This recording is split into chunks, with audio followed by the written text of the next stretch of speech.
versus James Lilley. The main thing here you can see is James Lilley does have a significant 5-inch reach advantage. He's going to utilize that. Showed a fantastic jab his last fight.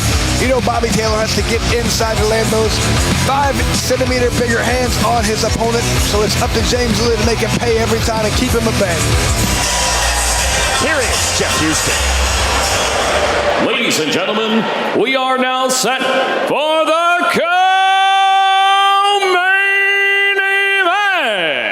scheduled for 5 2-minute rounds in the welterweight division. Presented to you by Nerd Focus Energy, the original Think Drink. Introducing to you first, fighting out of the red corner. Tonight he wears black and red trimmed in green. He stands 5 feet 9 inches tall. His official weight, 156.8 pounds. He holds an undefeated bare knuckle fighting record at 7-0 with 1 fight even. Fighting out of Swansea, Wales, here is the undefeated James Lights Out Lilley. And across the ring, his opponent, fighting out of the blue corner. Tonight he wears black and white. He stands 5 feet 8 inches tall. His official weight, an even 158 pounds. His BKFC record stands at 5 victories opposite a single defeat. Fighting out of Tupelo, Mississippi, by way of Pocahontas, Tennessee, here is Bobby O.D.B. Taylor. And our referee in charge of the action, Bobby Wambacher. Bobby Taylor said James Lilley is a better boxer than me. I cannot allow Lilley to stay at boxing range. I have to get in and then stay in. Round number 1 of our co-main. Black and white trunks for the fighter from Mississippi, Bobby Taylor. Black and red trunks for the fighter from Wales, James Lilley. Lilley on the outside, hard front shoulders. Taylor looking for the entrance. Some fast hands, the combo to the body from Lilley, back to the outside. Big swings from Taylor. Lilley now coming forward off the jab. To the body. Swing and a miss. Power on that hook there from Taylor. It's high and tight. Lilley still on the outside. Takes the left hand. Right hand does Bobby Taylor. Lilley doing a better job. He's exchanging more than I thought he would. He doesn't seem to have as much fear of those punches. Overhand right from the Welshman. James Lilley just misses. Long flick jab from Lilley. Taylor still looking for the entrance. Lilley doing a good job of what he said he's going to try and pushing his opponent backwards. If he can push Bobby backwards, he doesn't feel like he's going to have that power. Short on the inside goes Taylor. Then the right hand, left hand. Huge swings from Taylor now covering up. Lilley coming forward again. Just heard the 10-second clock, but you see 42 seconds remaining round number 1. These guys going to be... There is the bell, I believe prematurely. That seemed like a very fast round, Sean. I'm not sure what happened there. Nice, brilliant, mate. Oh, a little bit more jabbing, right? Don't rush him so much either. Get that jab a bit more. Things downstairs. You're going by our clock on the broadcast? The Louisiana clock. There was a huge discrepancy of about 40 seconds, Chris. Sean, how's come I never had rounds like that? I like short rounds. I think some of mine were 3 minutes. I don't know what was going on there. Be a little bit more patient, that's all. I know you weren't thinking that. Possibly the shortest round. This modern revival of bare knuckle fighting. Stay under the radar, you know what I mean? Stay low and come up with your punches. But keep your head low. Stay low. Stay low, Bobby. Maybe we'll make this round 30 seconds longer. That's not a bad idea. Pull the line, gentlemen. Knuckle up. Round number 2. Once again right there. Lilley trying to put on the pressure, trying to push Bobby Taylor backwards. Taylor looking for feints. There's the right hand, left hand circling back out. Good left hand on the inside. Big swings from Taylor on those hooks. Jab from Lilley. Long and sharp mouthpiece out. It's Taylor's mouthpiece. Good left hook for Bobby Wambacher right back in.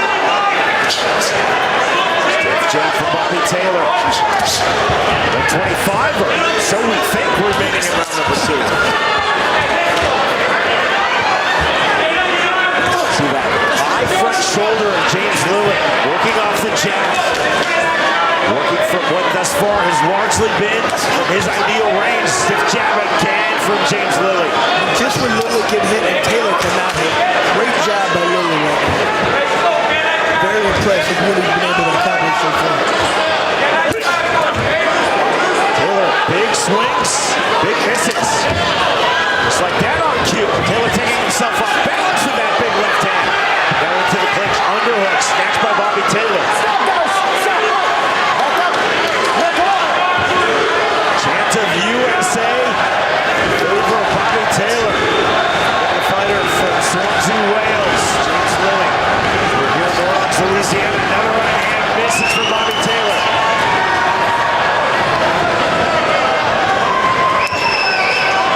Even when Taylor lands a punch, it hasn't seemed to bother Lilley at all so far. Right to the body from Lilley. 15 seconds now to go, round number 2 of our co-main. We're in the welterweight division. With the most accomplished fighters in All-American Fighting Championship. Bobby Taylor versus James Lilley. We won't get the bonus seconds in round number 2. There's the bell. And just that speed and accuracy right now of Lilley is really controlling the pace of the fight right now. He decides when and where the fight happens, moves around, throws a few punches, gets out of the way. Round and this round. And look at Bobby Taylor right now. Looks very tired for being only 2 rounds in. And you gave me 1 good punch. I need 2 step throughs and 2 punches. Take a deep breath. Deep breath. We're having fun. They could be tied up on judge scorecards. We don't give a fuck. We're going to put him on his ass this round, all right?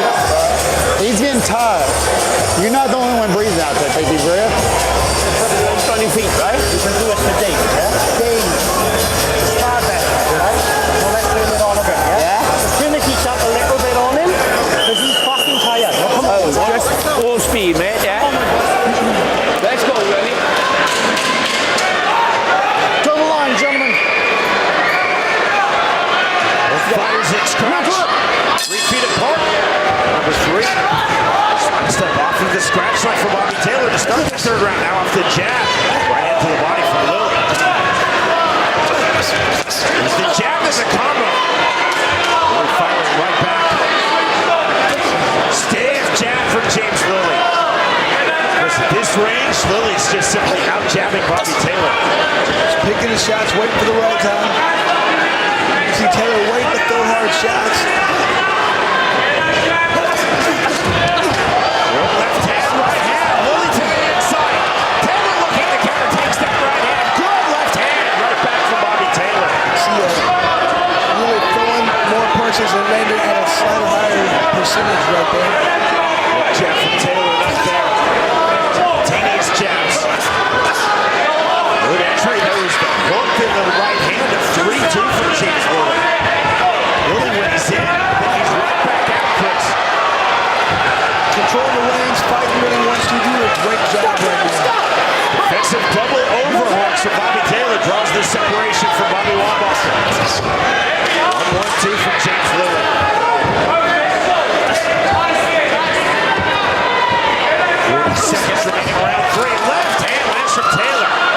Lilley ducked under the right hand. Big wide swings from Bobby Taylor. Uncharacteristic wild swings and misses from Taylor. I think that's really bringing that out and just making it difficult to hit the entire time, making him go hard. Throwing wide punches, trying to land a big shot. Missing again. A hard right hand in return from Lilley. Great job by Lilley, making his opponent miss and then counter right away. Final seconds of the 3rd round.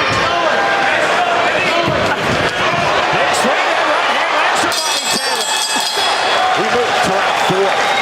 Man, I gotta tell you, I am very impressed with Lilley's ability to take a punch. Even when Bobby Taylor lands a big shot, it hasn't really had any effect on Lilley. Oh, you're going to take him. He's good. He's good. It's good. He's good. Early in the round right here.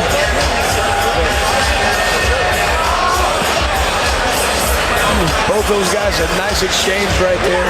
Here's that big punching throwing right there. A great right hand landed by Bobby Taylor. Like I said, Lilley doesn't seem to bother him at all. Just keeps moving. Not at risk of getting knocked out or anything. Is this a fight over? This fight is over. And this is a victory for James Lilley. We don't know yet if this is a fighter retirement for Bobby Taylor, if his corner stopped it. Dr. Don Muzzi, who you see, Chief Medical Officer of BKFC, stopped it, or if this is a referee stoppage. But regardless, we'll learn the semantics from Jeff Houston. James Lilley now 3-0 in BKFC, and he is undefeated now through 9 fights in his bare-knuckle career. And man, did he look good this time. Just controlling range, where the fight happens, speed, accuracy. He looked fantastic out there. I mean, we have to start thinking about title implications right there. He's got to be thrown in the mix right there. After that performance against Bobby Taylor. Outside of England, I have never heard the Welsh flag booed. I've seen it in football, in soccer, and in rugby, but the Welsh flag being booed, the Welsh flag, the celebration in the corner of James Lilley. Very pro-Bobby Taylor crowd. Disappointment for Bobby Taylor, Chris. Again, we'll learn the exact reason for the end of this fight, but we know the result. It is a victory. TKO, officially 2 minutes of round number 3 for the fighter from Swansea, Wales, James Lilley. And you have to like it when you have a guy like Lilley. He told us what he was going to do. He did exactly what he said. He pushed his opponent back, controlled the pace.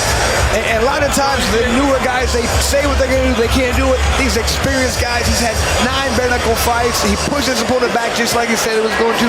Got the victory. Here is Jeff Houston. Ladies and gentlemen, our ringside doctor calls a stop to this fight at the conclusion of round number 3. For your winner by TKO and still undefeated, James Lights Out Lilley.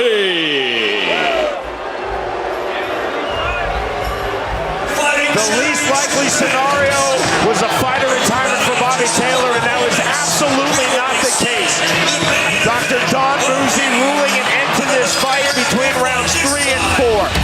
The winner, by way of 3rd round TKO, James Lilley defeats Bobby Taylor.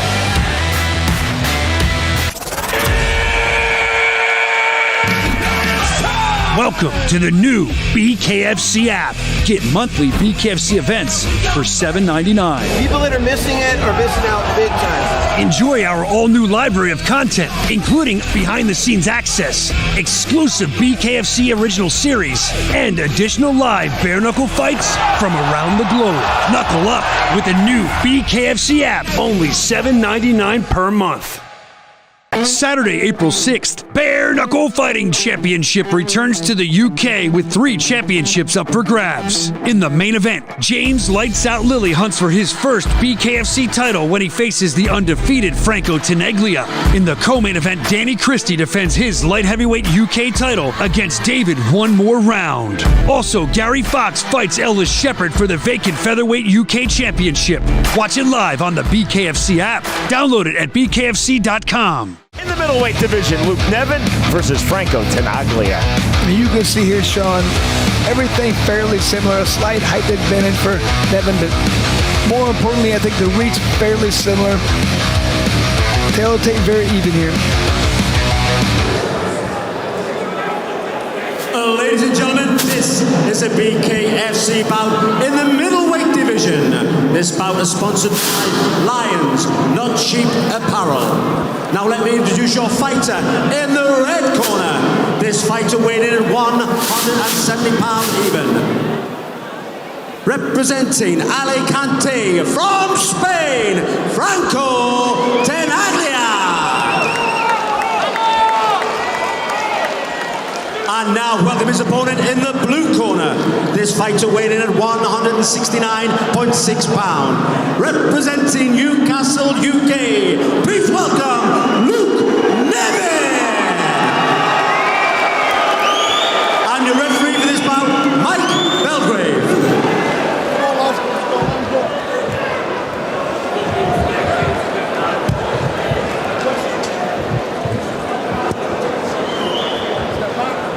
Quality stare down between Luke Nevin and Franco Tenaglia.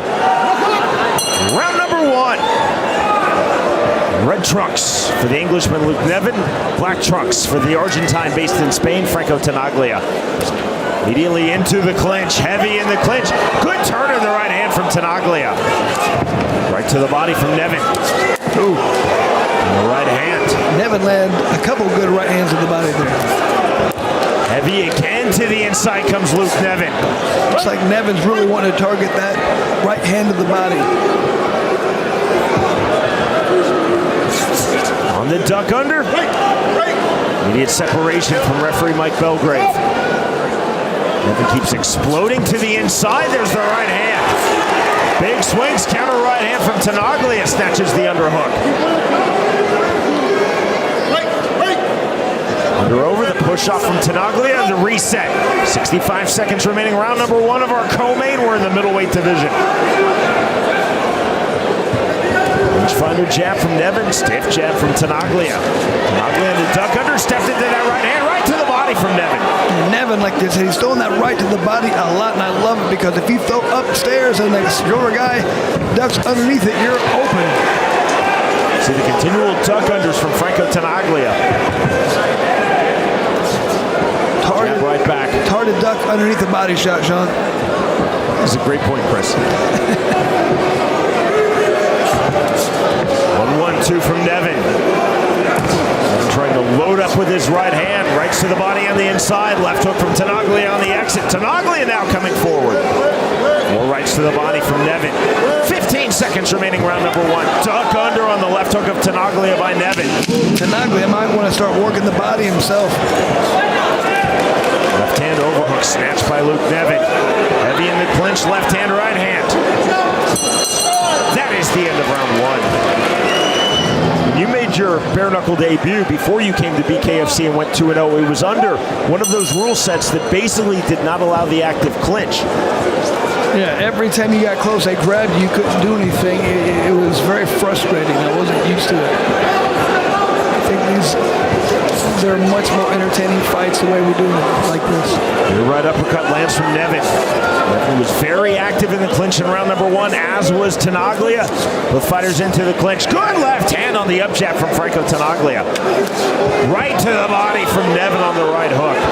Both fighters landing big. Right hand off the mark from Tenaglia. See the head movement of Nevin. Lateral movement, right hook from Franco Tenaglia. Smear of blood on the forehead of the Englishman Luke Nevin. Nevin on the jab. Left hook right back. And the overhand right from the half-tie plug. Big right hand, and Tenaglia landed with the right hand. Both fighters loading up and landing with power. Overhand right. And Sean, I don't think either guy's doing anything poor. Oh, nice. Up jab on the entry from Tenaglia. Neither guy's doing anything poorly defensively. It's just great offense. They're waiting for the right time. As soon as one guy throws, the other guy fires back. It's a phenomenal job. On the left hand, Tenaglia. Last sequence. Clever switch step, the up jab with the right hand. Now back into the orthodox stance. Smear of blood on the face of Franco Tenaglia. On the left hook, both fighters bleeding. 25 seconds remaining, round number 2. Hard feint from Tenaglia. Still clash of heads, we fight on the left hand. Good uppercut to the sternum from Nevin. Right hand on the exit from Luke Nevin. Closing seconds, round number 2. Nevin on the jab. Jab again. There is the bell. These guys are going at it, and they're landing a lot of clean shots. Like I talked about earlier, I don't see anybody doing anything poorly defensively. It's just very good job offensively. As soon as one guy throws a punch, he cannot be blocking, and that's when the other guy's throwing at the right spot. That's what's making this such a good fight, high-level fight.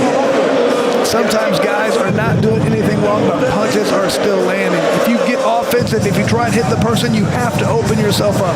And that's what we're seeing here. People getting opened up, and the other person's countering. Round number 3. Switch step from Franco Tenaglia. With the southpaw back to orthodox. Overhand right from the orthodox stance for Franco Tenaglia. Left hook just off the mark for Luke Nevin. Simultaneous jabs. On the duck under from Tenaglia. Hard entry from Nevin. Right hook on the exit. Good uppercut on the right hand from Nevin. Just when somebody starts to get control, somebody starts to land some good punches, the other guy fires right back. What a fight. You see our strike stats? They are presented by Bucked Up Energy Drink. Nevin, even though his percentage isn't quite as good, 9, he's still phenomenal. Just 18 punches landed to the body. Forward pressure now from Franco Tenaglia. 65 seconds remaining, round 3. On the left hook, straight 1-2 right back from Nevin. The 2 really landed. Here's the rear right uppercut that lands from Luke Nevin. Nevin from the half tie plumb, very heavy. Separation from referee Mike Belgrave. Reach out from Tenaglia. And the duck under once more. I like the way Nevin, he's getting on top in a lot of these tie-ups. That wears his opponent down. Makes you tired. Makes him carry your weight. Nevin 6'1" to Tenaglia's 5'10", but he has a very upright stance as Nevin, so it accentuates that height differential. Tenaglia very prone to the duck under. From the half tie plug, left hand. Tenaglia claiming he was fingered in the right eye. Call of knuckle up from Mike Belgrave. Belgrave's not having any of it. On the left hand, good right hook to the body, right uppercut to the body from Tenaglia. Counter left hook from Luke Nevin. Before the bell that ends round number 3. And Sean, what an offensive fight these guys are both having. Unbelievably, just a good job of looking for the right area and finding damage and creating, making it happen. Luke Nevin acknowledged that, actually apologized for no time called by referee Mike Belgrave. Maybe he thought, there's only 15 seconds left. Oh, good right hand to start. Right hand off from Strats to start round number 4. Right back, chest to chest comes Luke Nevin. Referees and judges. BKFC 40-year leads is signed by the ISKA. Right hand. The uppercut left to the body from Tenaglia. Half tie plump snatched by Nevin. Nevin on the right hand. Left hook, right hook from Luke Nevin. Good up jab with the right hand from Tenaglia. Tenaglia has that clever little switch of stances. Puts his lead right hand forward and throws that punch. Duck under from Tenaglia. Right hand on the rear right hand this time from the Argentine Franco Tenaglia. See the cut on the top of Nevin's head. And on the jab. There's that rear right uppercut from Tenaglia. 60 seconds remaining, round 4. Uppercut to the sternum from Franco Tenaglia. There again, Nevin's doing a good job. He can just lay on top of his opponent, push his head down. Oh, big left hand! I think that was actually a knockdown. And ruled a knockdown as such by Mike Belgrave. Here comes the count. Off the left hand, mouthpiece out. Oh! Nevin staggers and the win for Franco Tenaglia. He's now 2-0 in BKFC. And I'm not sure if that was it. He was that hurt from the fight, or he's just extremely tired right there. That's why he might have fallen back. Those guys did a lot of damage to each other. That was a phenomenal offensive fight for both guys. I'd watch those 2 guys fight every time we put on a card. That was a great fight. A quality fight from 2 quality bare-knuckle fighters. See the flag of Franco Tenaglia? Half Argentina, half Spain. Let's see what happened right here. I mean, Nevins was in this fight the entire time. Just a nice straight left right there, then kind of pushed down. You could just see he was tired right there. Those guys went to war. They went to battle. And when he stood up, he kind of falls back. The ref is having no more of it. Just a nice, perfectly placed straight left hand right down the pipe. And when you're tired, when you're already worn out and exhausted, when the guy puts all this weight on you when you stand up, your legs are not all the way there. Nevin was up, but he then rocked back against the ring ropes. And that was what Mike Belgrave did not want to see, to allow this fight to continue. Belgrave not allowing the fight to continue when Nevin falls back right there against the ring ropes.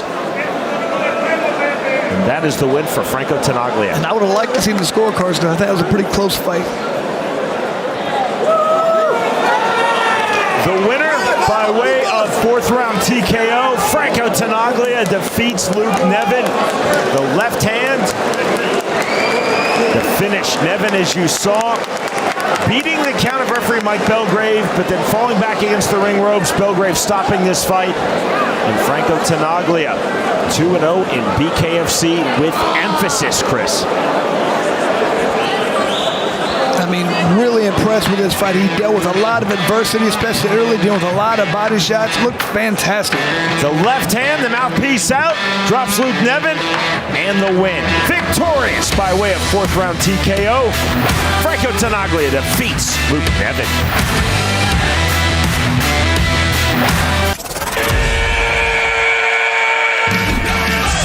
Welcome to the new BKFC app.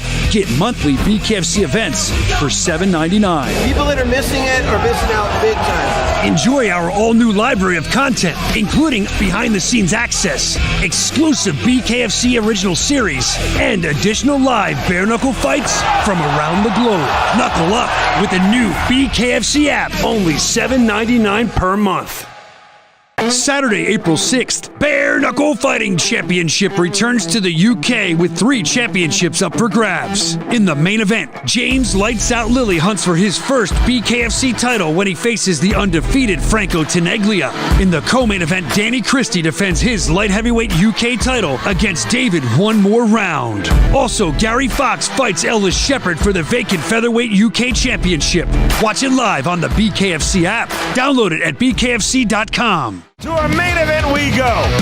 For the BKFC UK Light Heavyweight Championship, Anthony Holmes versus Danny Christie. Everything pretty similar here, Sean. You can see a 3-inch reach advantage for Danny Christie. Anthony Holmes going to have to work to get inside and close that distance.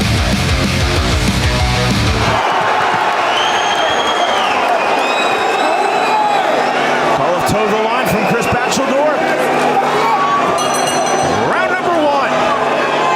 Black and gold trunks for Anthony Holmes. White and gold trunks for Danny Christie. Swing and a miss on the duck under of the left hook of Christie from Holmes. Immediately into the clinch. Immediately the separation from Chris Batcheldor. It looks like both guys, I don't know if they listen to my keys to victory, but Holmes trying to stay on the outside. Christie working to get into the pocket.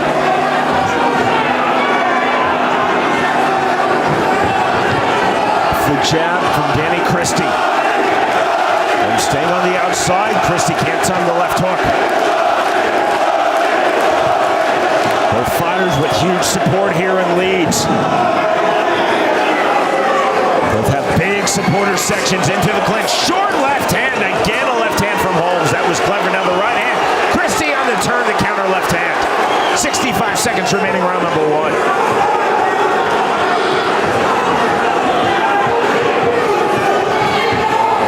Hard feint from Danny Christie.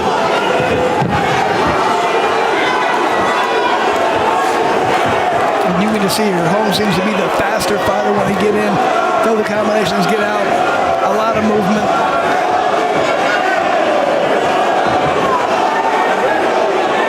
See the open hands of Anthony Holmes.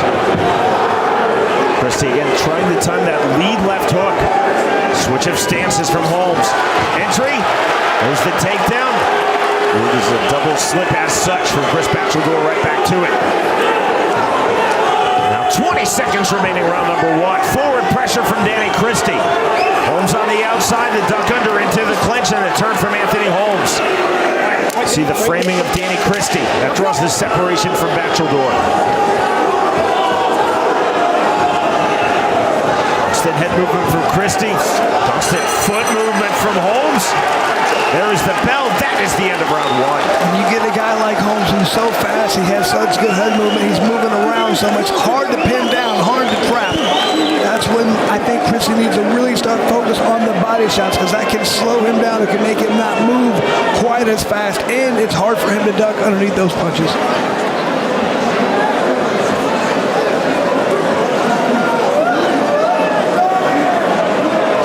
inside work right there. And there's that quickness. Jumped in with the punch and just really got the takedown.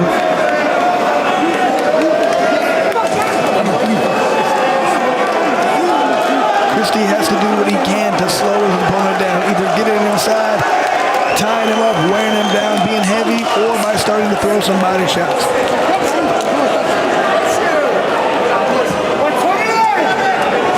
Round number 2. The reset. Christie a bit keen off the scratch line. Now round number 2 officially underway. Moves immediately to the outside. On the left hand, heavy into the clinch on the overhook.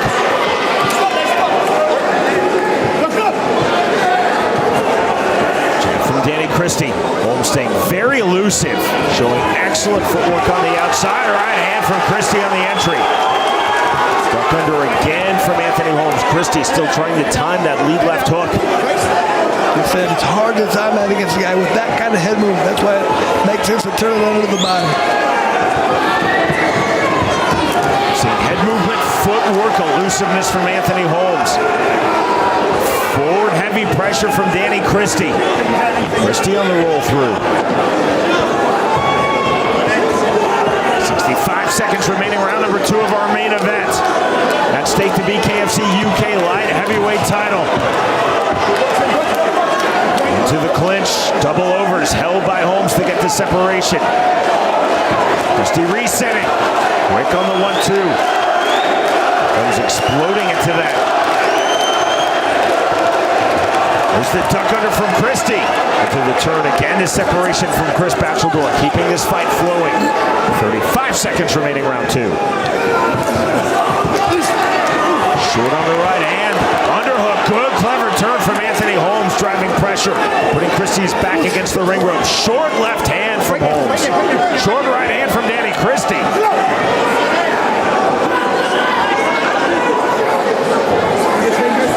Contrast Chris in striking styles and in movement. Oh, absolutely. Christie coming straight forward the entire time, wanting to get in a firefight, wanting to sit there and trade with his opponent. Holmes not having any of it, wanting to be elusive, wanting to move, wanting to hit and then get away. To the clinch again, the overhook snatched by Holmes. Excellent clash of heads. Now a big right hand, another right hand. Huge uppercuts just before the bell from Anthony Holmes. We end round number 2. Right into the round for Holmes. He landed a couple really hard shots right there. He made Christie just cover up. Looks like there's a little gash over his left eye as well. Well, that's a significant cut too. Wow. And let's see if Christie doesn't have a different sense of urgency right here with that kind of cut right there. There's a lot of work trying to be done by Holmes right there. Christie doing a great job of blocking most of this at this point. A bit of a headbutt right there, and then that came with a good right hand uppercut. That made Christie just say, okay, I got to cover up right now.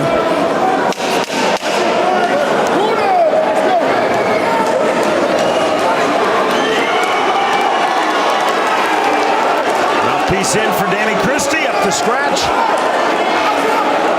Knuckle up from Chris Batcheldor, round number 3 underway. Let's see if Pressure immediately from Christie. See if Christie decides I have to do something immediately. This is a bad cut. I might need to try and get the knockout right now. And movement from Christie. Holmes staying on the outside. Great tuck under from Holmes. Short left hand from Christie. Christie hard on the entry. Good turn from Holmes. Holmes times his explosiveness so well.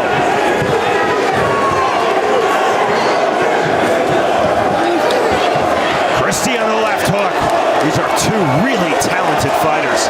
Christie really looking to use that head movement, try and get. He's doing that head movement, trying to come up, looking for the right opportunity. His opponent's still there. He's going to throw that hook. Christie off the 1.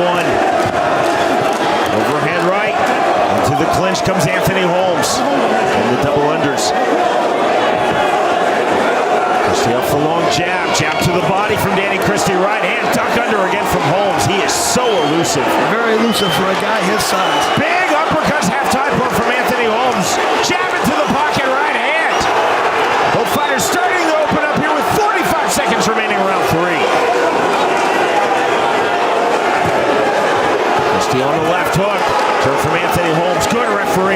Bachelor.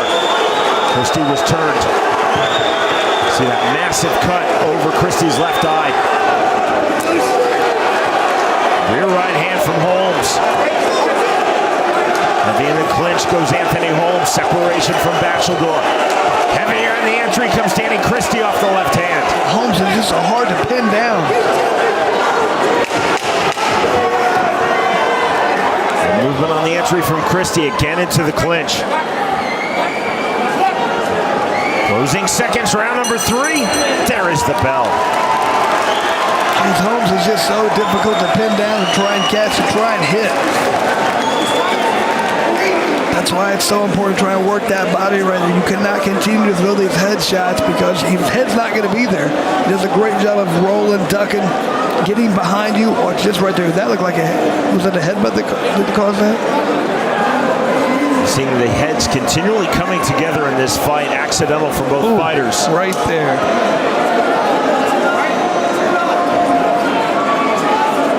Look at that, very good head movement, especially for somebody of that size.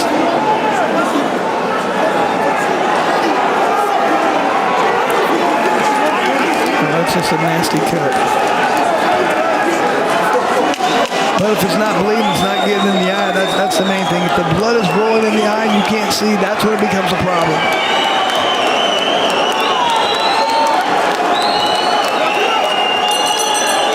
Round 4 underway. High tight striking guard and forward movement for Danny Christie off from scratch. Holmes stepping back, now stepping forward on the left hand. And that's ruled a slip by Chris Bachelor, right back to it. Christie cut over his left eye, now cut over his right eye. Stiff jab from Holmes.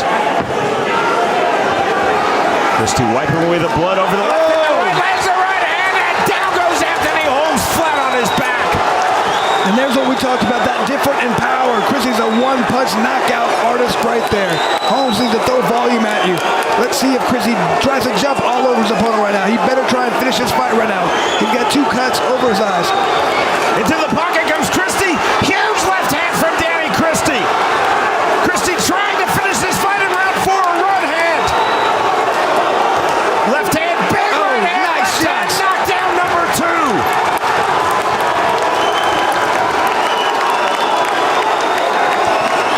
Well, I don't think Holmes is getting up. Look at him. He's not moving at all. The count of 10. The win and the championship for Danny Christie. Just what we said. He had to do that right there. He had 2 cuts. They might have stopped this fight. Look at that cut. That is a nasty cut. He had that sense of urgency. He had to do something. It was just that straight right hand that landed did the damage. Wow. Danny Christie 3-0 in BKFC. And he is the bare knuckle fighting championship, United Kingdom 185-pound champion. And you have to think at that point, Holmes was probably up 3 rounds to none. Definitely winning the fight.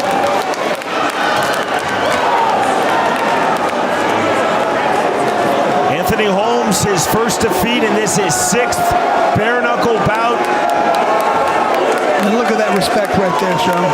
Respect, class, quality from these 2 first-class, indeed world-class bare knuckle fighters.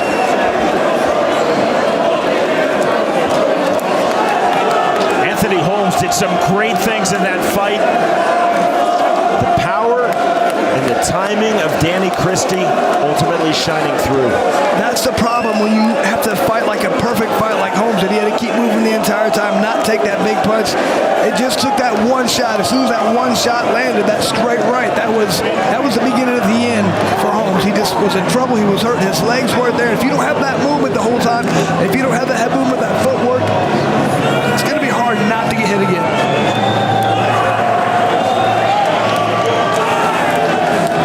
Just that straight right you just saw right there. Christie came straight forward, had that sense of urgency. I got to end this fight.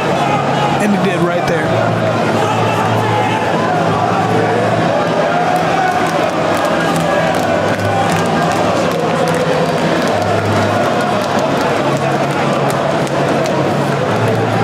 Holmes did a good job of getting up to keep trying to continue to fight, but at that point, his key attribute right there, his movement, his head movement, his footwork, they were gone. It was just a matter of time until Christie finished the fight off at that point, Sean. And that is knockdown number 2. The second and final knockdown of this fight.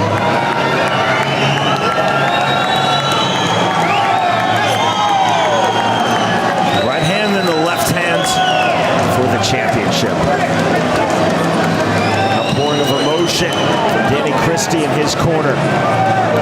Again, you see the clash, you see the respect between Danny Christie and Anthony Holmes.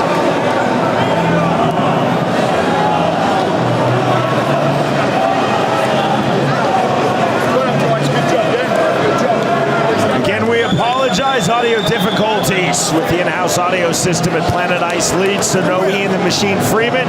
And the hand raised for the victor by way of 4th round knockout, Danny Christie. He is now the BKFC UK Light Heavyweight Champion.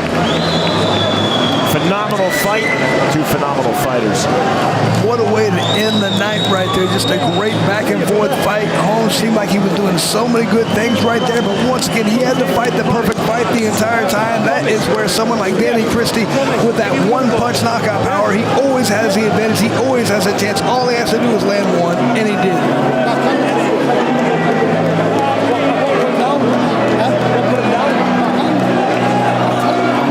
See that nasty cut in the left brow and indeed left lid of Danny Christie. Also cut over his right eye. And you have to wonder if that wasn't what really spurred him when he got that cut over the right eye as well. He was wiping blood from both sides. He said, I have to do something right now. In round number 4, 2 knockdowns recorded by Danny Christie versus Anthony Holmes to the win. Victorious by way of 4th round KO, Danny Christie defeats Anthony Holmes.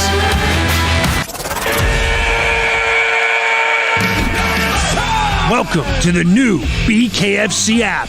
Get monthly BKFC events for $7.99. People that are missing it are missing out big time. Enjoy our all-new library of content, including behind-the-scenes access, exclusive BKFC original series, and additional live bare-knuckle fights from around the globe. Knuckle up with the new BKFC app, only $7.99 per month. Saturday, April 6th, Bare Knuckle Fighting Championship returns to the UK with 3 championships up for grabs. In the main event, James Lights Out Lilley hunts for his first BKFC title when he faces the undefeated Franco Tenaglia. In the co-main event, Danny Christie defends his light heavyweight UK title against David One More Round. Also, Gary Fox fights Ellis Shepherd for the vacant featherweight UK championship. Watch it live on the BKFC app. Download it at bkfc.com. Terry Brazier versus David Round. This is our feature fight of the evening. And you can see here, Brazier does have a huge 7-inch reach advantage he's going to utilize. Round's going to want to get inside. It's up to Brazier to make it pay each time. Round's going to want to get inside and use those bigger hands that he has to try and land some clean shots. Ladies and gentlemen, we are set for our feature fight of the night. Scheduled for 5 2-minute rounds in the light heavyweight division. Presented to you by Nerd Focus Energy, the original Think Drink. Introducing to you first, fighting out of the red corner. Tonight he wears green and white. He stands 5 feet 11 inches tall. His official weight, 184.2 pounds. His bare knuckle record stands at 2 victories opposite 2 defeats. Fighting out of Milford Haven, Wales. Here is the Gangster Prince of Wales, David One More Round. And across the ring, his opponent, fighting out of the blue corner. Tonight he wears black. He stands at even 6 feet tall. His official weight, 186 pounds. Tonight he steps into the squared circle for the second time. Fighting out of London, England, here is Terry the Dominator Brazier. And our referee in charge of the action, Chris Batcheldor.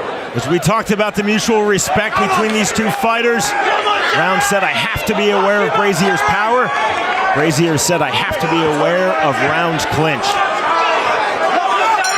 versus Wales. Terry Brazier versus David Round, round number 1. Black trunks for the Englishman, Terry Brazier.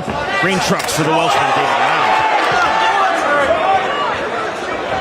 Brazier keeping his lead left hand very low. Jab on the entry, Round right back out.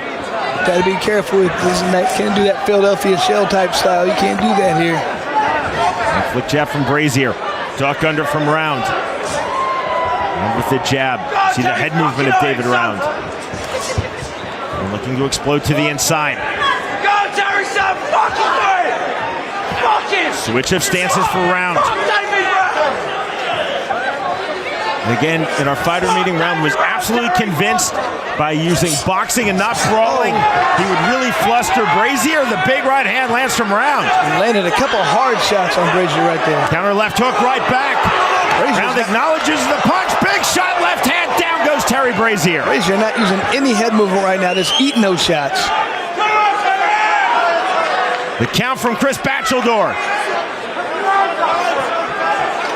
Up at 8 is Terry Brazier. Brazier better be careful. He's in big trouble right now. He's not putting his hands up. He's going to get hit hard again. Round with tenacity to the inside. Counter left hand from Terry Brazier. Quick separation from Bacheldor. Brazier seems too relaxed right now. Big left hand and the right hand from David Round. Round flinging Brazier almost from a whizzer into the ring ropes. Ruled a slip. Correctly set from Chris Bacheldor. Counter left hand from Brazier. And down goes David Round. We're at 1 knockdown apiece. There's that power right there. Brazier hurt, but still landed a hard shot. And the mandatory 8 given to Round from Bacheldor. We thought this would be a great fight so far. This is a great fight. Huge right hand from Brazier. Final seconds, round number 1. There is the bell. How do you score that one there? So the 10-8 of Round is negated by the knockdown that Brazier then lands. It essentially resets 10-10, so the 3 ISKA judges here in London have to determine beyond those knockdowns who they felt won the round. I felt like Round was landing a lot of hard shots the entire time. Brazier landed one good clean shot that did the damage right there. You saw it. Great counter right hand. Another good right hand landed by Brazier. Okay, he landed a few, man. Both these guys know they have to be careful. I felt like Brazier came out there with his hands down, wasn't reacting well to punches. He just was getting hit way too cleanly. He's got to do a little bit better job keeping the hands up. Chris, just like you, Terry Brazier, David Round are incapable of having a boring fight. This is their second one. I'm sure the first one was fantastic to watch as well. Round number 2. Round dropping Brazier in round 1, then Brazier dropping Round in the closing stages of the opening round. Brazier on his back foot, right hand lands. There's the left hook from Brazier. Smile on the face of Round as he took that. You can see Round talking to Terry Brazier. Round is just extremely tough. Even when he gets rocked and hurt, he still comes back. Nearly a back fist from Brazier. It's illegal under this rule set, no complaint from Round.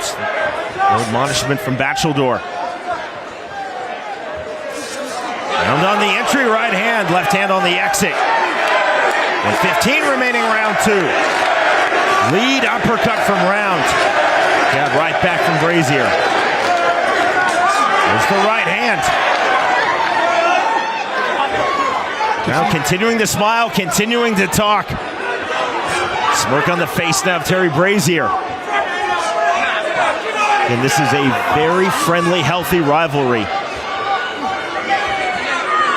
No animosity, but a lot of intensity. Yeah, jab from David Round. This is definitely bragging rights between these two guys. Right to the body from Round. 1-2 from Brazier. 35 seconds remaining, round number 2 of our feature fight. We're at 185 pounds. Brazier's got to be careful. He keeps putting that right hand or that left hand down low. It's when he gets in problems. Round, I believe, acknowledged the corner of Brazier and then made the going to sleep motion. Now Brazier to the inside. Counter right hand by David Round. Both fighters throwing in the clinch to the body. Half tie plum snatched by Terry Brazier. Uppercut from David Round as he snatched the half tie plum. And they're doing some work in there, Sean. Big big shots on the inside. There is the bell. That's the end of round 2. In our fighter meeting, David Round said, I'll use my boxing through the opening 2 rounds. If it goes to round 3, I will start to turn up the pressure. We are in round number 3. He's got to be careful if he does that. He opens himself up, and all it takes is one of those brazier shots. The naked right hand from Brazier did not land. Now flicking the jab, Terry Brazier. Now pushing forward again. Brazier staying long off of the one. There's the entry left hook from Round. There's that left hand being down. I keep warning about it. The overhand right. Wide open for it. Round continuing to use head movement with forward pressure. Made from Brazier. Right hand just off the mark from David Round. Brazier's got to tuck that chin. He's leaving it way too open right now. Jab from Terry Brazier. Multiple jabs, left hook. Round on the up jab. Brazier looks like he's just waiting for that right hand. He's got it cocked and ready to go. Ready for that to explode. Ooh. Big overhand right lands from David Round, and another right hand. Down goes Terry Brazier for the second time in this fight. And Brazier keeps standing there with that left hand down, and that's what happened right there. Got knocked out from it. This fight is over, and the victory for David Round in round number 3. Wow, what a victory right there for David Round. Brazier came out, trained a lot more for this fight. It didn't matter.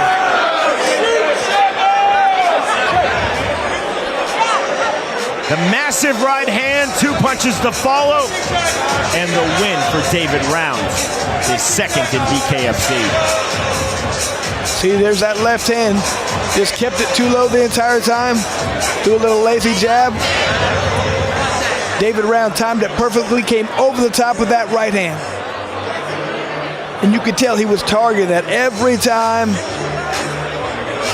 Every time Brazier kept putting that hand down, eventually got hit with the left overhand right.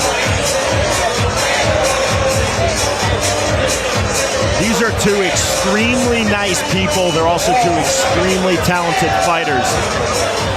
And you see just how much this victory means to David Round. I'm sure nothing like somebody coming over from Wales and getting a victory. They have to like that little, it's even sweeter than a normal victory, you know what I mean? David Round proudly represents his native Wales.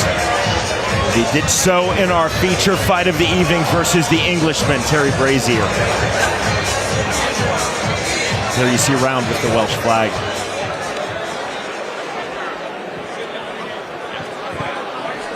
Okay, gentlemen, let's go.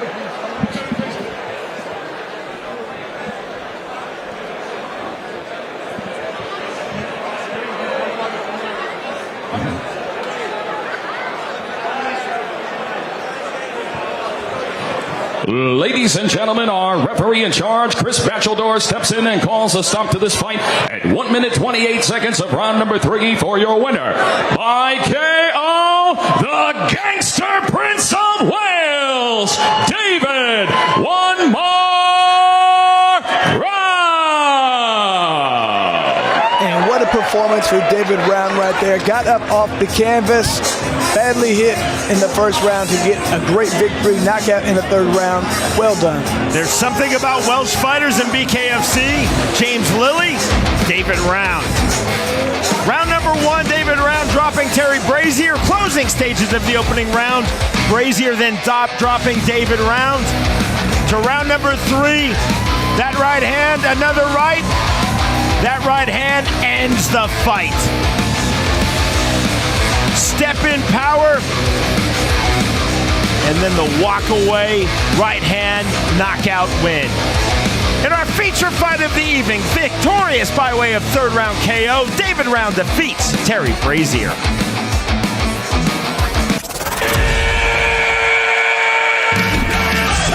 Welcome to the new BKFC app. Get monthly BKFC events for $7.99. People that are missing it are missing out big time. Enjoy our all-new library of content, including behind-the-scenes access, exclusive BKFC original series, and additional live bare-knuckle fights from around the globe.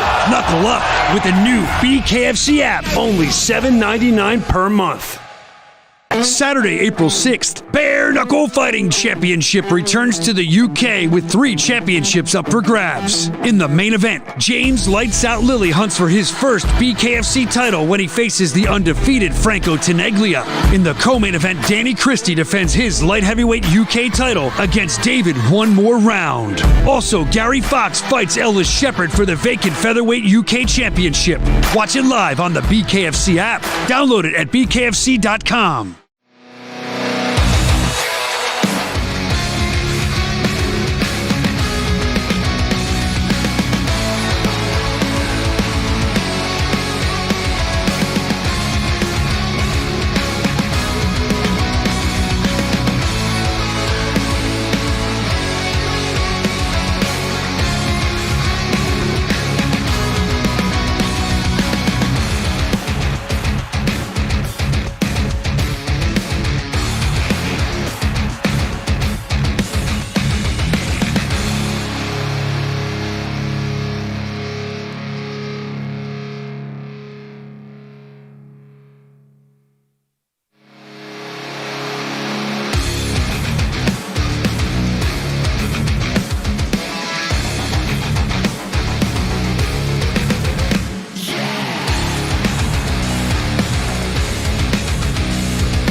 BKFC comes to you from MK in the UK, Milton-Keynes, where history will be made with 3 titles on the line.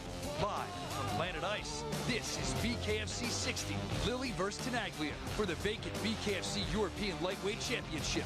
And it starts right now.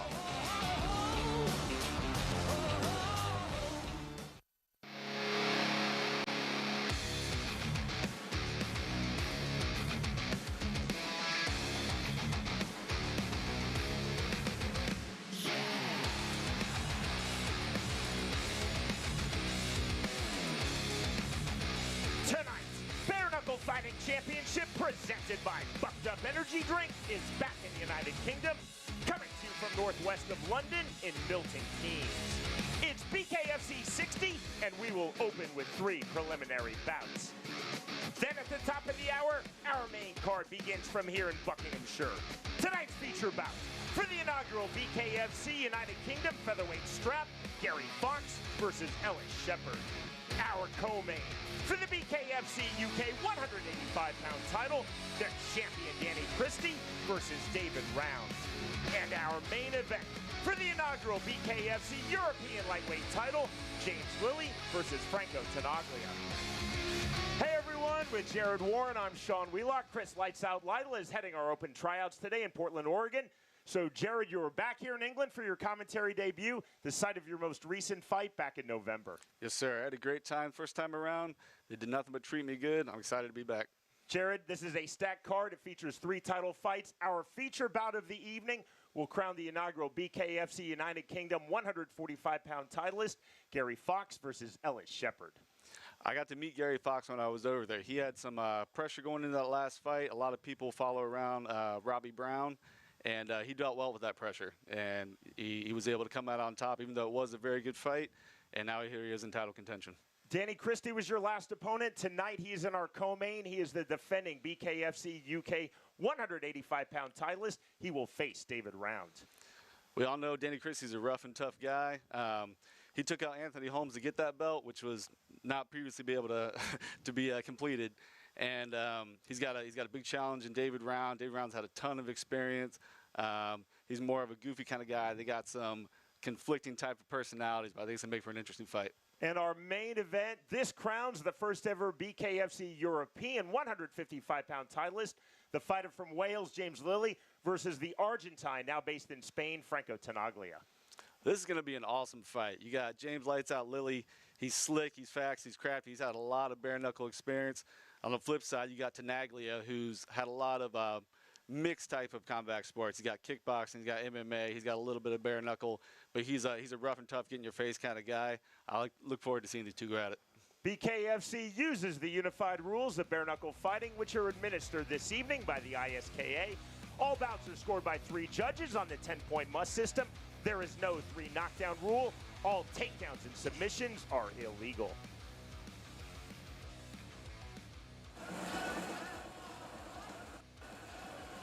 And by Bucked Up Energy Drink for Bartek Kanabe versus Bakhtiar Kudratov.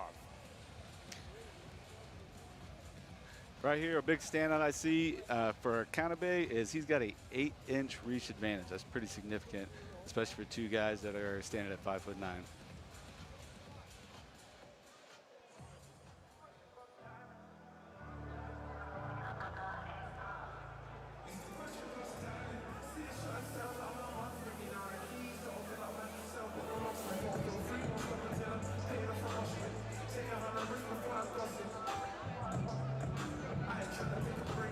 From Uzbekistan, Bakhtiar Kudratov, set for his BKFC debut.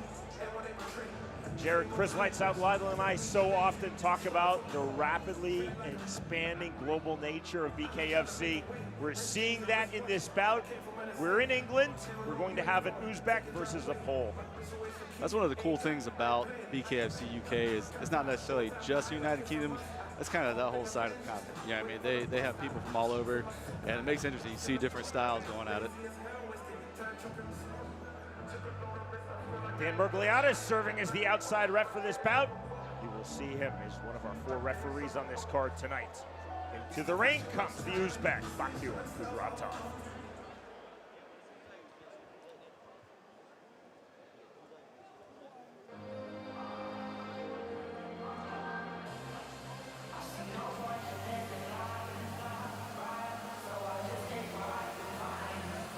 From Poland, now based here in England, Bartek Kanabe. Kanabe enters 1-0 in BKFC. He made his debut in the promotion October of last year. Kanabe defeated Sean Hussein by split decision. There was a couple Polish fighters on that last card in the UK, and they actually had a pretty big following. A lot of people showed up in person to support these guys. Jared, so often it can be a major advantage to have even one bare knuckle fight versus an opponent who has none. That's the case here. Kanabe, this is his second bout in the promotion. For Kudratov, this is his debut.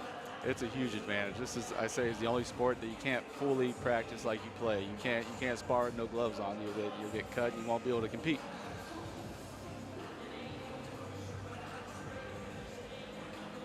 $11 bouts coming your way. This is our opening fight of the evening. We're about an hour northwest of London in Milton-Keynes, England.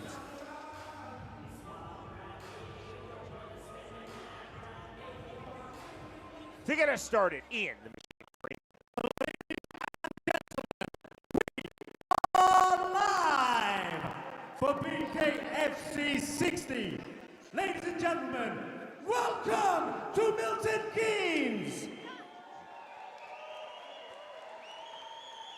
Ladies and gentlemen, this bout is presented by Bucked Up Energy Drink, and this is in the BKFC Lightweight division.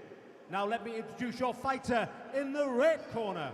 This fighter weighed in at 104.3 pounds. He is making his BKFC debut and representing Bukhara, Uzbekistan. Please welcome Baha the Barbarian. And now welcome his opponent in the blue corner. This fighter weighed in at 154.4 pounds. He has a BKFC record of 1 win and no losses. Representing Workington, England, Bartek, the Polish plow, Kanabe. And your referee for this bout, Andrew Glenn. One of the best referees in all of bare knuckle fighting championship, indeed in all of pro combat sports. Andrew Glenn from Florida in the US, bringing these fighters up to scratch. Round number 1. White and black trunks for the Pole, now based in England, Bartek Kanabe. Red and white trunks for the Uzbek, Bartek Kudratov. There's the right hand from Kudratov. Right hand again, Kanabe dipping his head into that. In and out early from Kudratov, Jared. Yeah, I like Red Corner's style right now. He's coming forward. He looks relaxed. I'd like to see him have his hands a little higher, but so far it's working for him. Left hook just off the mark. Kanabe resetting. There's the right hand from Bakhtiar Kudratov. 125 remaining round number 1. Kudratov keeping that lead hand very low from the orthodox stance. On this step in, and down goes Bakhtiar Kudratov. Not sure what happened there. This fight is over, ended by Andrew Glenn, and the one-punch finish for Bartek Kanabe. Looks like he might have injured his own arm in that last punch there.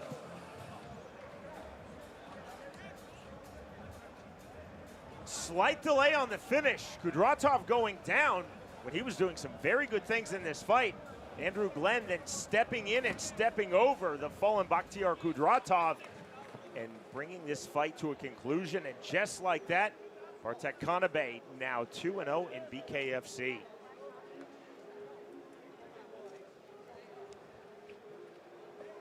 Yeah, I think he injured either his hand or his forearm there when he threw the cross. And he was doing well. He was arguably winning the fight up to that point, even though it's still early on. But hate to see those injuries, but they happen all the time. Kudratov, and you see, looking at his right hand, touching his right forearm. Almost surrealistic in the ending of that fight. Two fighters came together. Kudratov going down, and then Glenn bringing this fight to a conclusion.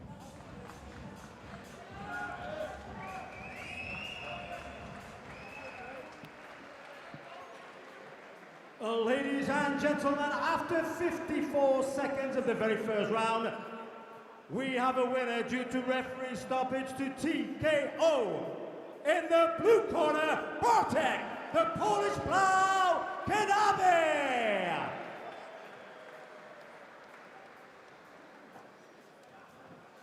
You hate to see him in that way, but again, that's just kind of the name of the sport. There's less padding, and as a result, hands and arms take a lot more injury.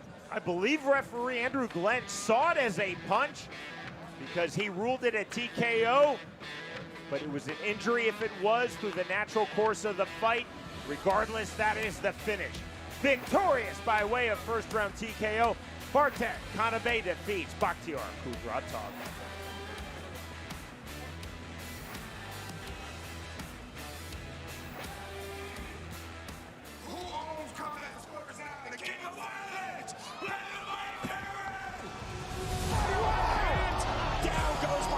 In round one, Chase and Rocky Balboa versus Apollo Creed.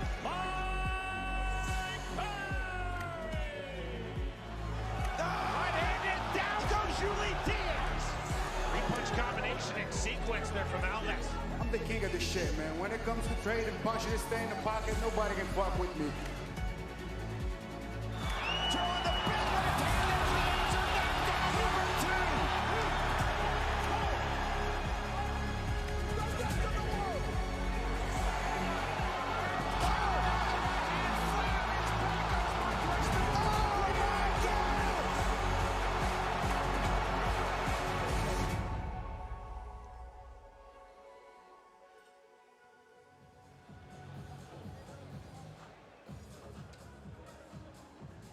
Heavyweights for you now. Our tale of the tape is presented by OnlyFans for Jack Draper versus Boo Boo.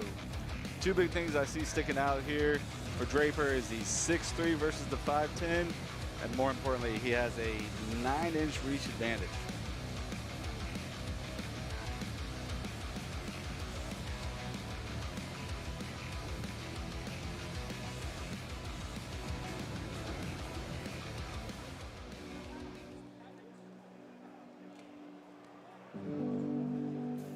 The fighter from Poland, now based in Munich, Germany, Boo Boo. Real name, Piotr Civic. Civic told us he wants to go by Boo Boo. Who are we to argue? It's way more fun to say. For Boo Boo, this is his BKFC debut. He has fought twice in the sport of bare knuckle, also 3 times as a pro in MMA.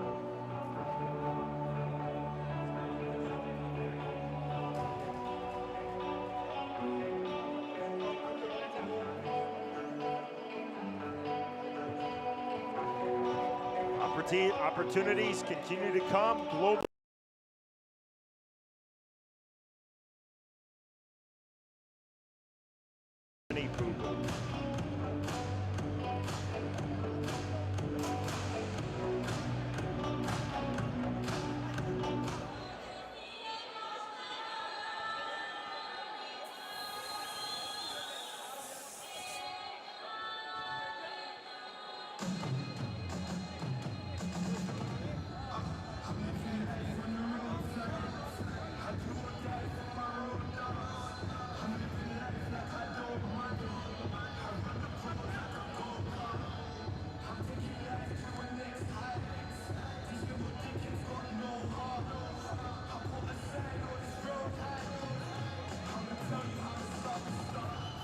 This is bout number 2 in BKFC for the Englishman, Jack Draper. Overall in the sport of bare knuckle, he has 2 victories, 1 loss, 1 draw. I think this is going to be an interesting fight. Even though he does have the height and reach, it's only an advantage if you use it correctly. So if Boo Boo is able to close the distance and get in there, it negates a lot of that reach. So I'm interested to see how this goes. These are 2 powerfully built heavyweights. Draper weighing in at 265 pounds even. Boo Boo weighing in at 272 pounds even.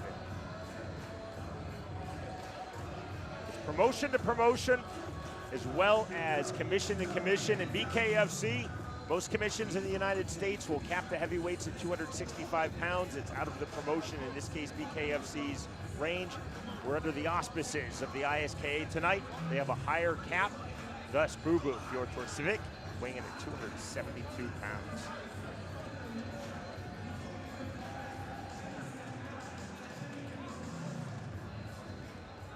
Again, Ian the Machine Freeman. Ladies and gentlemen, this bout is presented by OnlyFans.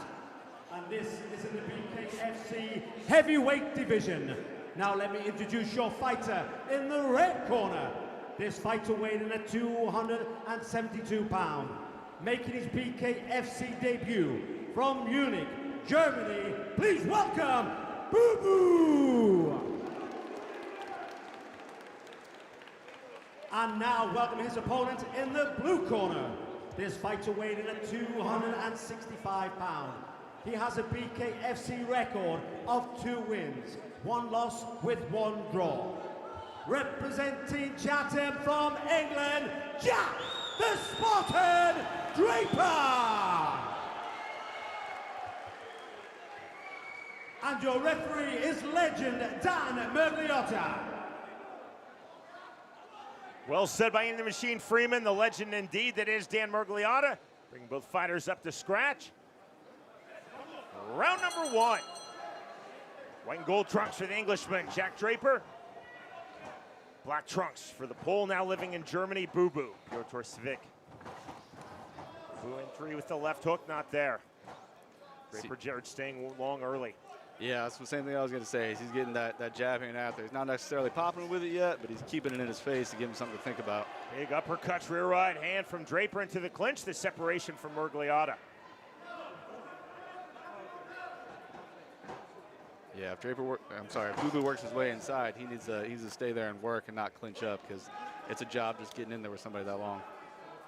Slight apology from Boo Boo to Mergliotta. Mergliotta just telling him, watch the excessive holding on the inside. Boo Boo tipping his head overhand right, not there. Draper 6'3" to Boo Boo's 5'10", but that's accentuated by the crouching stance, those level changes on the entry from Boo Boo.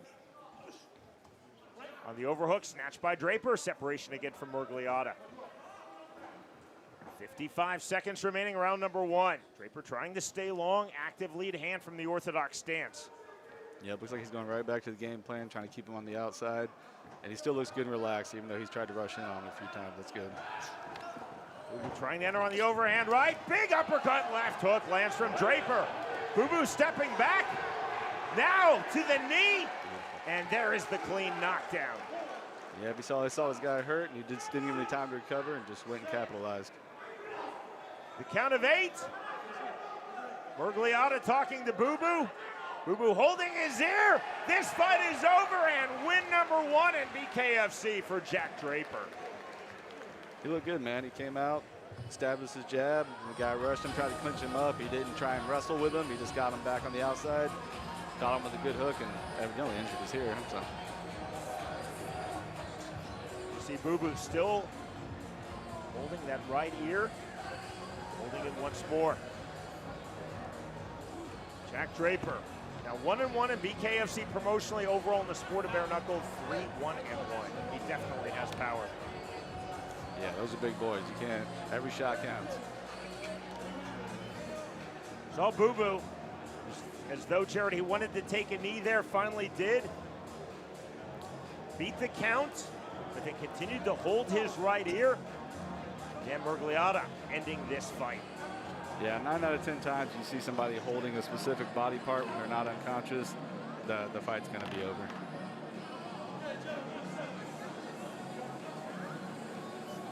Well won from Jack Draper. Gets a very powerful opponent in Boo Boo.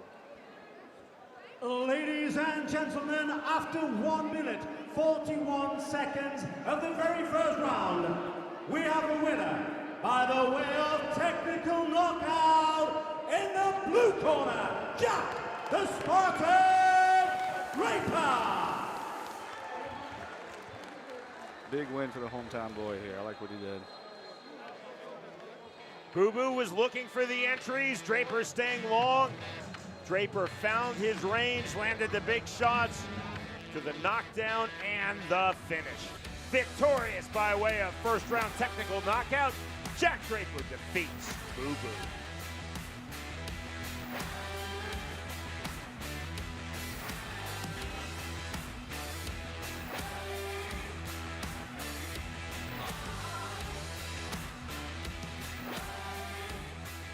BKFC 60. coming to you live from Milton-Keynes, England, is presented by...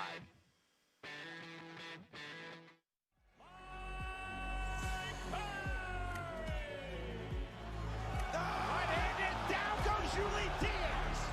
Three-punch combination in sequence there from Alex. I'm the king of this shit, man. When it comes to trading punches, stay in the pocket, nobody can fuck with me. Throwing the big right-hand as he answered that down number 2.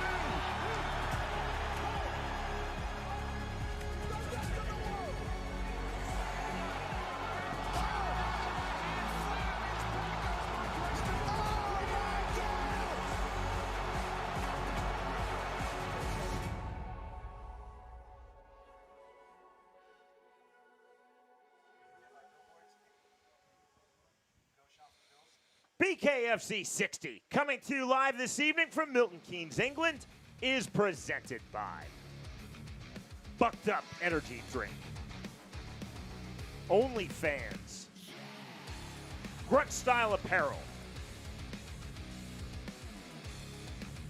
and by Forged Irish Stout.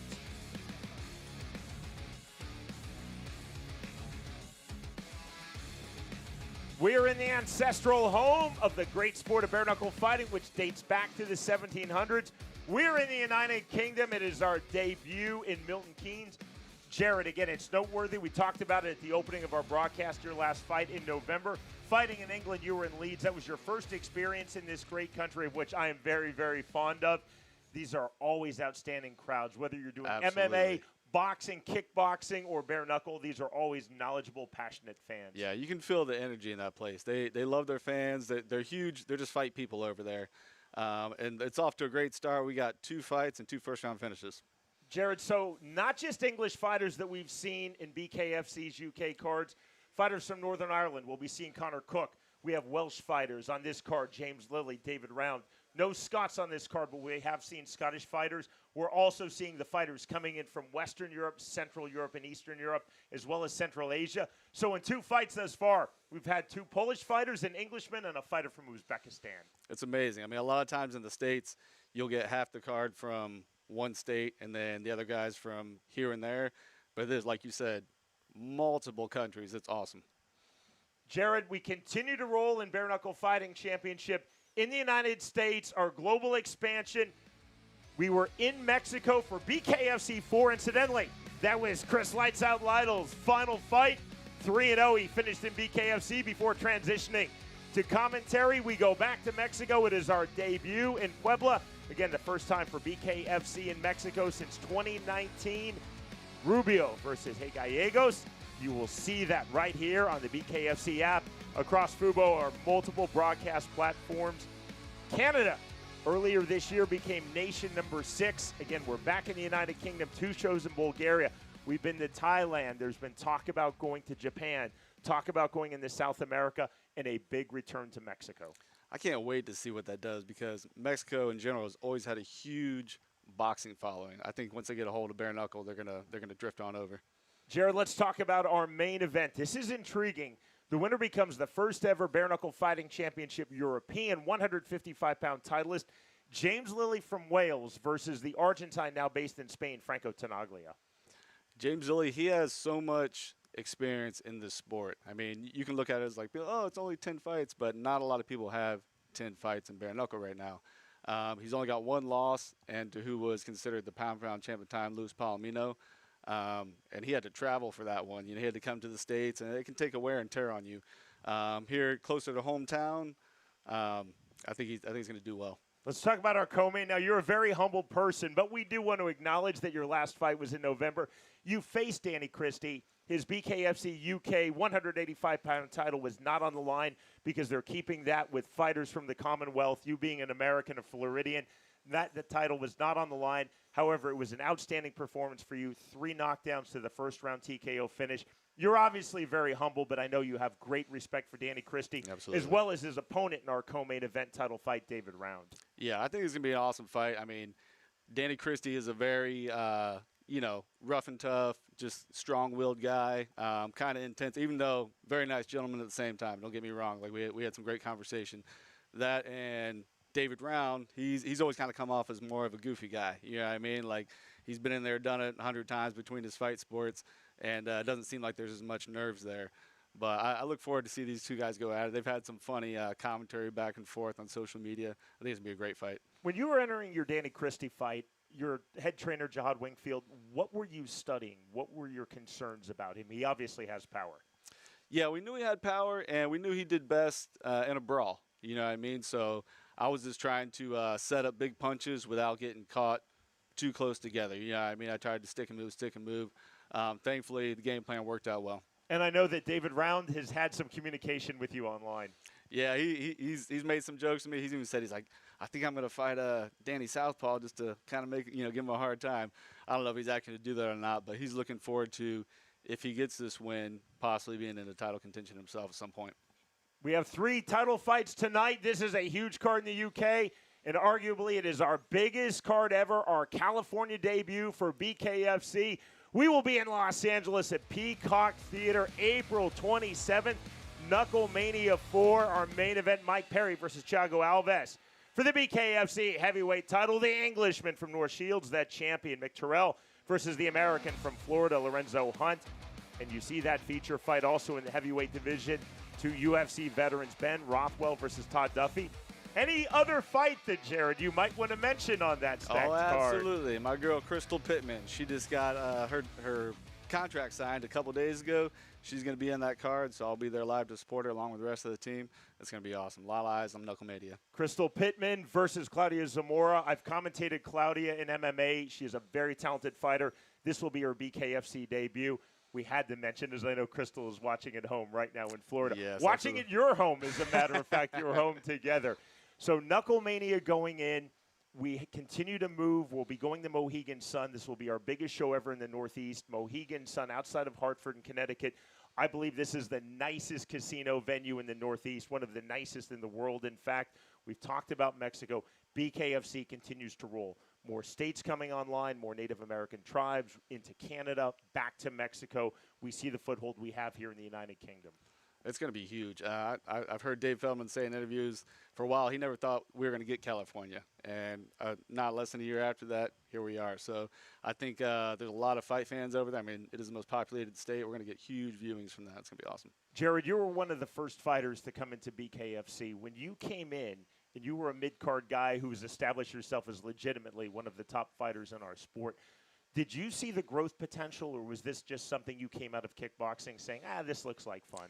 Early on, I was thinking, it looks like fun. I just want to, almost like a bucket list, like that. This would be a fun thing to do.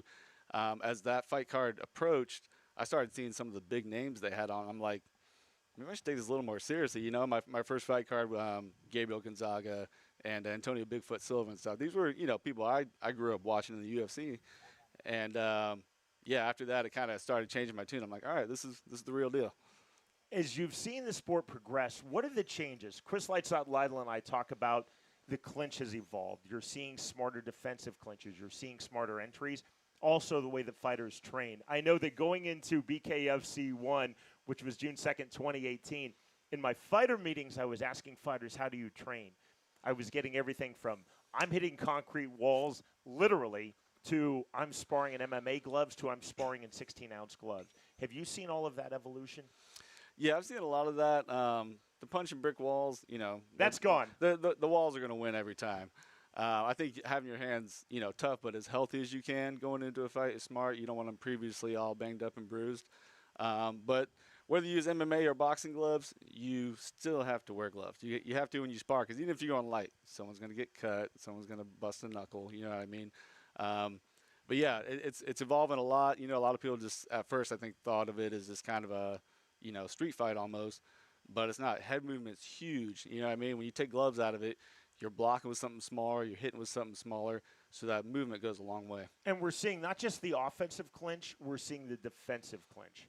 Yeah, pulling somebody down, you can walk backwards to where they start to lose their balance while you're still throwing uppercuts at them. It's dirty, but it works. So you have an MMA and a kickboxing background. This sport to this point, this promotion, especially to this point, BKFC, has been dominant with fighters from MMA, from the UFC all the way to fighters who have fought AMI MMA.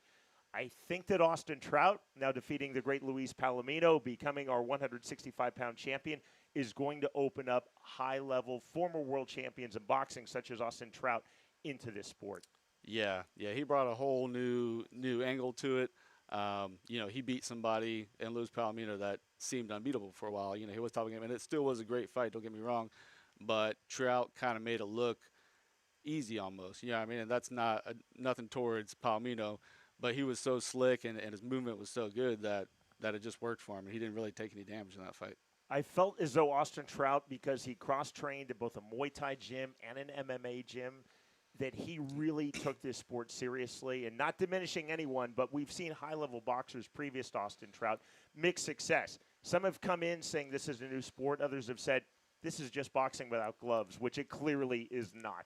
That was probably his biggest asset, is that he was open-minded to learning new things. He was already a world champion boxer, so it would be easy for him to be like, well, I'm just going to come take the gloves off and crack these guys and be done with it. But he worked on his clinch. You know what I mean? He worked on the dirty boxing and all that, and it paid off for him. We're 30 years into the UFC, really 30 and a half years. November 12th, 1993, the great Art Davie, watching UFC, or watching tonight at home in Nevada, launched the UFC Revolution as their founder. We saw that rapid immersion. If you look at where the UFC was in the late 90s, I feel like that's BKFC now. We're established, more fighters are coming. It's gone from saying, who do we get on these cards, to who do we tell no on these cards? Yeah, I would say it's just evolving even more exponentially than UFC did. You know what I mean? Like, people, as soon as they hear about it, they're talking about it because it's such an exciting thing. Like, did you see these guys fight with no gloves? You know what I mean? And it's sky's the limit. I'm excited to see where it goes. He is Jared Warren. He's our commentator tonight, in for Chris Lights Out Lytle, doing an outstanding job. We are in England. It's BKFC 60 from Milton-Keynes. We continue to roll. About now in the middleweight division, and numbers presented by Forged Irish Stout for Toby Bindon versus Marcus Pond. These two here are very similar on the tape. I mean, you got about 6 centimeters for Pond. That's pretty significant for a guy who's weighing in at 170.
Toby Bindon, set for his promotional debut in BKFC.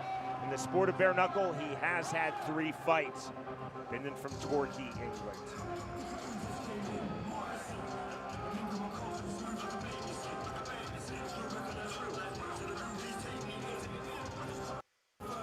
Jared, Bare Knuckle Fighting Championship, of course, uses the unified rules of bare knuckle fighting, but that is not the case with the rule set across all promotions in the United Kingdom and in Western and Eastern Europe. So Bindon is coming out of a rule set which is much more like traditional boxing. Chris Lights Out Lytle debuted before coming to BKFC on our 2nd and 4th shows under that rule set. Knockdowns in some promotions, it's a 20-second count as opposed to a 10. Wow. You're wrapping above the knuckles, and there's no active clinch fighting. I think we got the better side of all 3 of those now. One would agree.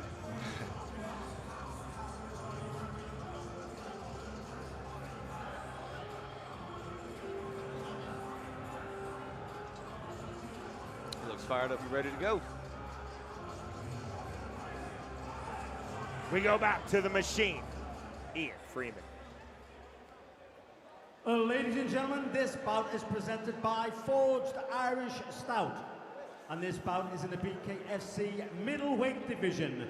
Now introducing your fighter in the red corner. This fighter weighed in at 171 pounds. He has a BKFC record of 1 win with no losses.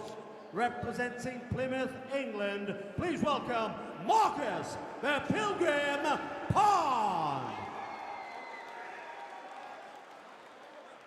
And now welcome his opponent in the blue corner. This fighter weighed in at 172.2 pounds. He has a BKFC record of 1 win and 2 losses. Representing Torquay from England, Toby War Dog Bindon. And your referee for this bout, Chris Batcheldor.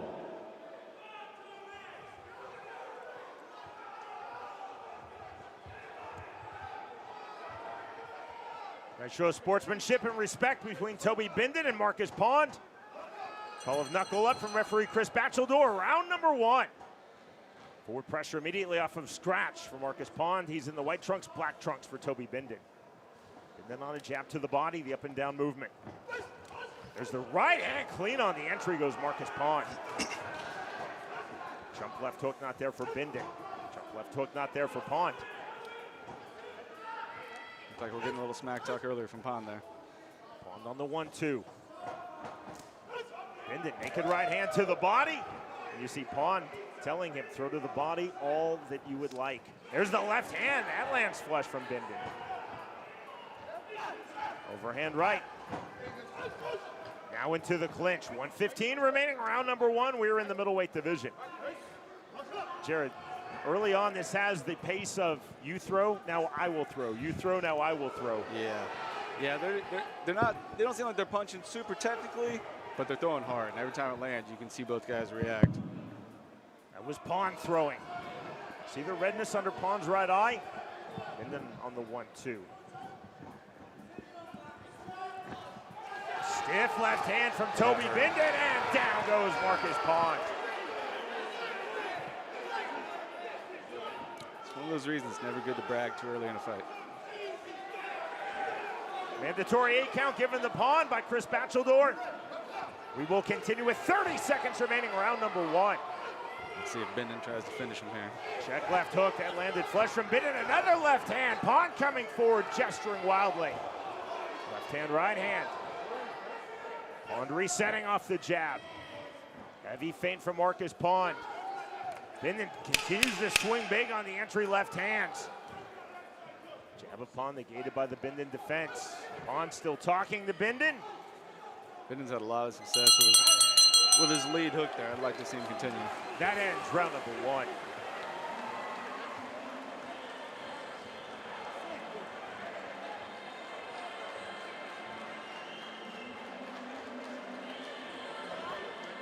Yeah, I'd like to see Bindon continue with that lead hook, but not necessarily jump to close that distance like he has been a few times. You know, step in properly, close the distance, and just throw that lead hook.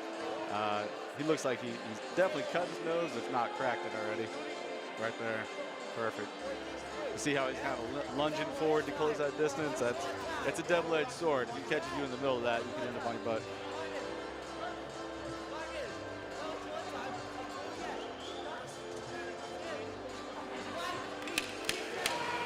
Now it's the histrionics from Toby Bindon, pointing to the scratch line.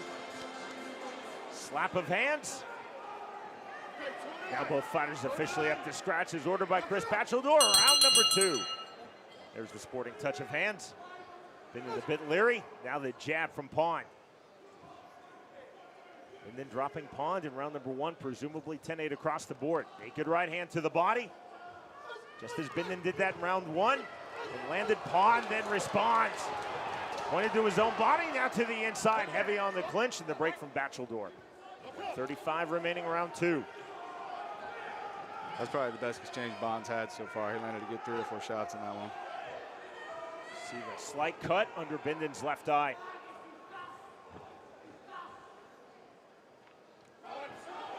Pawn gesturing into his corner or possibly to the crowd. Not sure if that was diversionary or if he lost his concentration, but the right hand getting through. Pawn now looking at his right hand and takes the left hook from Bindon.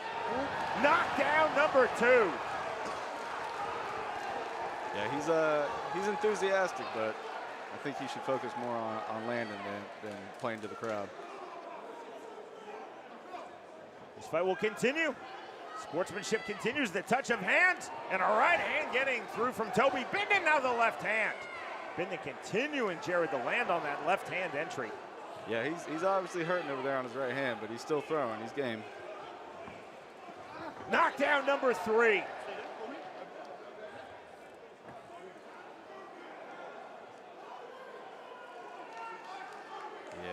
he looks like he might have to get on this one.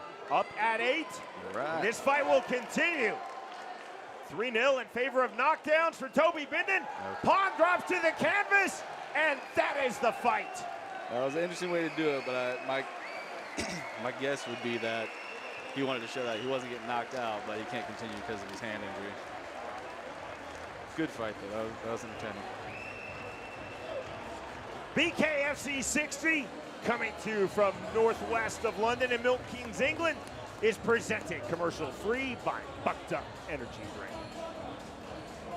Marcus Pawn beat the count, almost as though he wanted to prove something to himself, and then immediately went to the canvas. That draws the end from referee Chris Bacheldor officially. 3 knockdowns and then the drop down to the finish. And overall, 3 prelim fights with 3 finishes. I love it. Yeah, that's a good start to a good card. See both fighters cut. Bindon under his left eye. Pawn outside of his right brow and right lid. Great sportsmanship from both. Bindon dropping Pawn in round number 1, twice, then dropping Pawn in round number 2. On the final knockdown, Pawn getting up, dropping back down, that's the fight. After 1 minute 44 seconds of round 2, we have a winner by the way of technical knockout in the blue corner, Toby War Dog Bindon.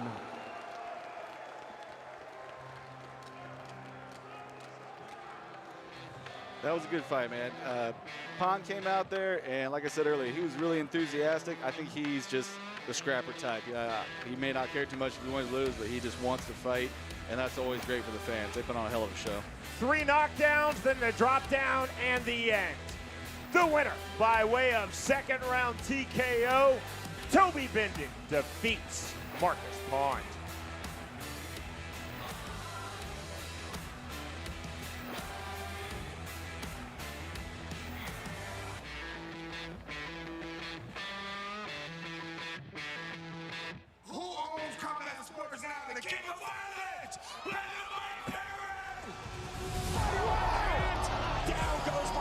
In round 1, Jason Rocky Balboa versus Apollo Creed.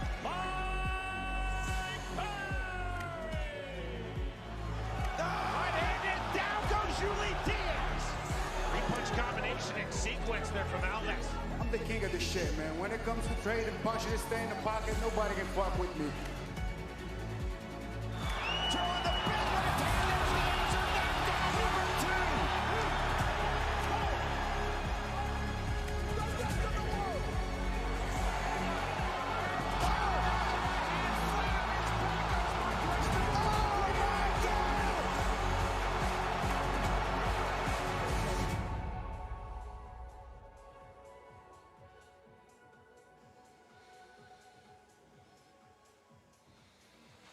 Bare Knuckle Fighting Championship is back in England, and tonight it is our debut in Milton-Keynes, BKFC 60.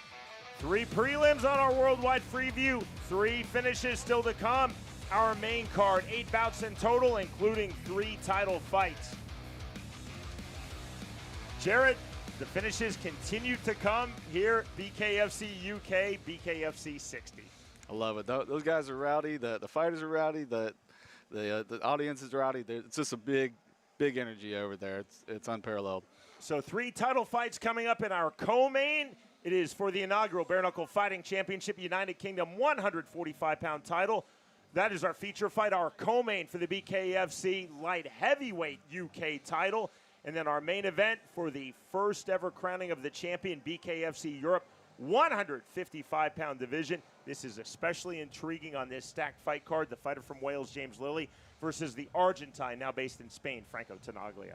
Yeah, it's huge. Just especially I can say on James Lilley's side, he only has the 1 loss to Palomino, which is, you know, pretty significant. And after that, he could be right back in it. Yeah, I mean, he keeps beating a couple more top contenders. They could throw him back in there.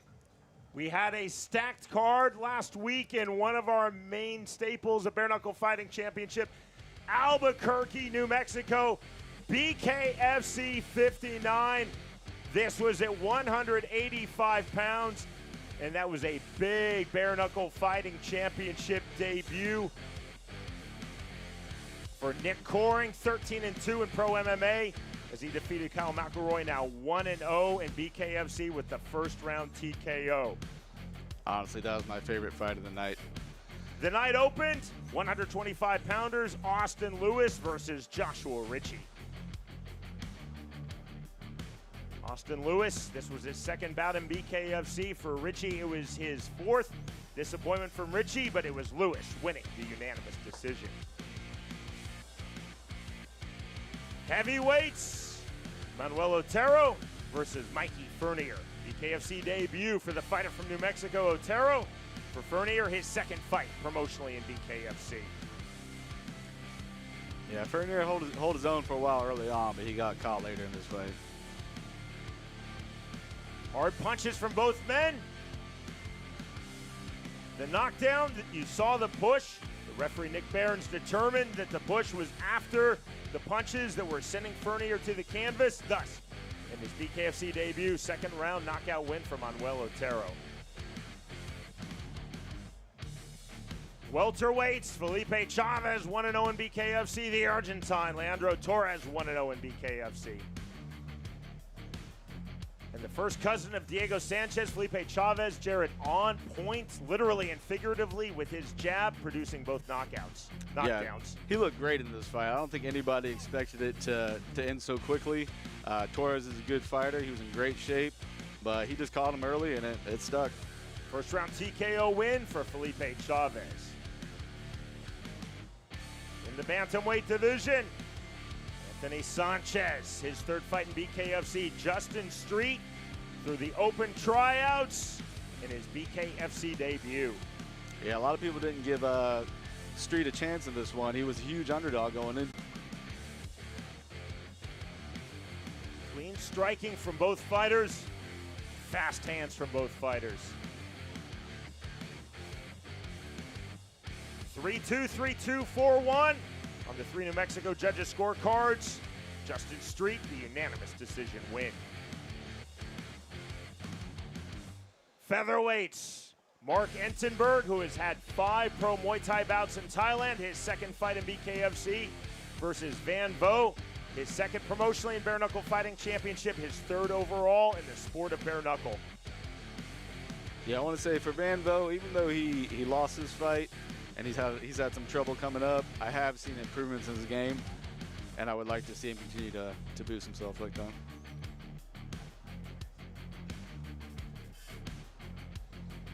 Mark Entenberg, a majority decision victory. He's now 2-0 in BKFC. That was last weekend, BKFC 59 at Tingley Coliseum in Albuquerque, New Mexico. Next Friday night, April 12th, we are back in Florida. We will be in Clearwater. Our top 4 fights, the return of Abdiel Velasquez. He faces Travis Thompson. Thompson has been with BKFC since our inaugural card. J.R. Ridge versus Tyler Randall. Our co-main, Jafar Fort versus Elvin Brito. And Jared, our main event at 185 pounds, Mike Richmond versus Eric Lozano.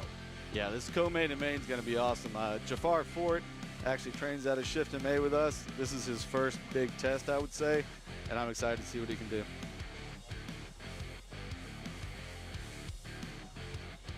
Coming up at the top of the hour, it is our main card. Our free view will end We're just northwest of London. We're about an hour outside of London proper in Milton-Keynes. And it is 8 fights in total, 3 title fights, BKFC 60.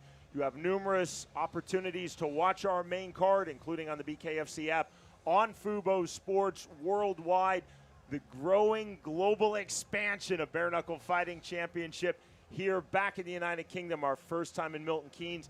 Again, Jared, I want to talk about this really intriguing main event. And let's clarify the titles. So we have the world titles. We have titles such as the BKFC United Kingdom titles. You'll see those in both our feature fight at 145 pounds, our co-main at 185 pounds. But now with BKFC also in Bulgaria, we're having European titles. So these are open to fighters from the United Kingdom, as well as from the Republic of Ireland, as well as from across Europe.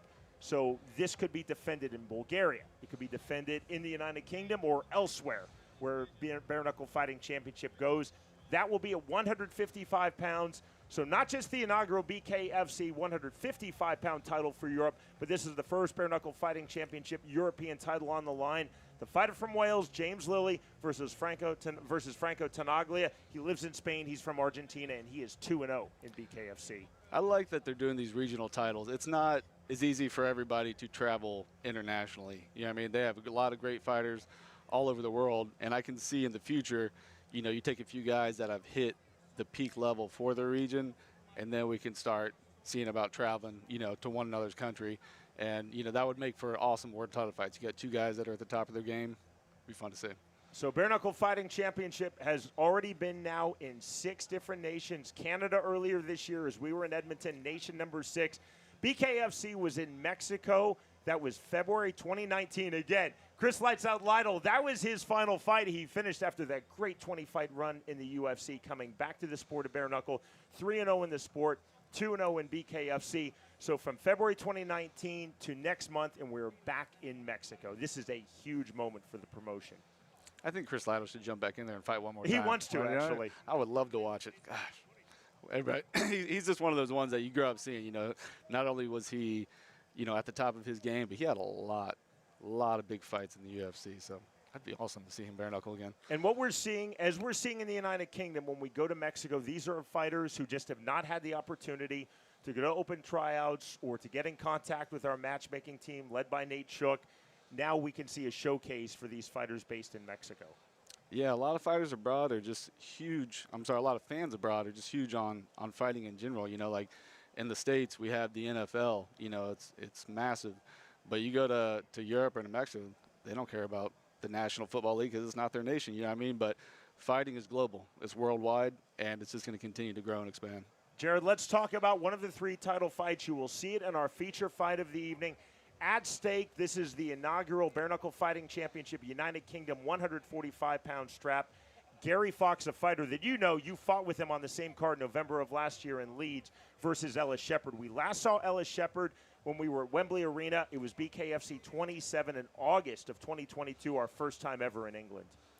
Yeah, Ellis, I've heard a bit about him. I heard he's a big athlete. He was a soccer player for a long time, but he's going to have his hands full. You know what I mean?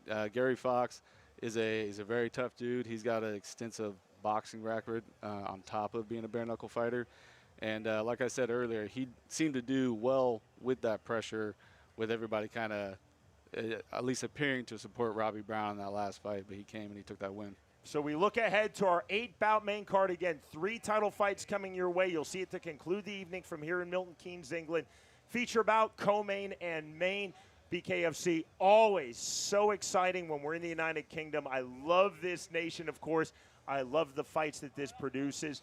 As we look ahead beyond this now, we're back in Florida. We'll be in Clearwater. That is next Friday night. After that, this is huge. Arguably the biggest show in BKFC history. Our California debut. We will be at Peacock Theater, where they held the most recent Emmy Awards in downtown Los Angeles. It is Knuckle Mania 4, Perry versus Alves, McTerrell versus Lorenzo Hunt, Rothwell versus Duffy, and, again, plug the fight. It is your girlfriend. Yeah, is that the appropriate term? No labels in 2024. Yeah. Crystal Pittman versus Claudia Zamora coming in. You see, we will have a press conference. Cyrus Fees, Mario Lopez, April 25th. The weigh-ins on April 26th. and then Fight Night at Peacock Theater, LA Live, downtown Los Angeles, our California debut, Knuckle Mania 4, April 27th. So we will see you there. You will be in the corner of Crystal Pittman, but talk about the energy as you're working in camp now with Crystal Pittman and just the excitement of being on such a massive card. Yeah, the whole crew over there from Shift MMA, we all have a great energy. Everybody's excited. You know, I mean, a lot of people get nervous with big fights coming up, but we kind of thrive on it. And this is going to be huge for Crystal. I mean, all the fights are, you know, in the limelight, but Knuckle Mania always takes it to the next level. So I'm excited for her to be able to be in front of so many eyes. You know, Mike Perry always brings the eyes to the sport. He does great with it. So it's going to be exciting. Claudia Zamora will have her significant other, Alan Arzano, a BKFC and MMA veteran, in her corner. I imagine that the emotions are something very unique when your significant other is fighting. It is, and I never understood that till I was dating a fighter. You know what I mean? My family would come and watch me fight, and they'd always be nervous, like, well, what if you get hurt? And I'm like, guys, if it happens, it happens. You know, I'm fine. But when you're worrying about somebody else that you can't control the outcome, it's a lot more painstaking. You know what I mean? Like you see somebody get hurt or get injured, you're like, I want to get in there and help. You're not allowed to do that. It's illegal for some reason.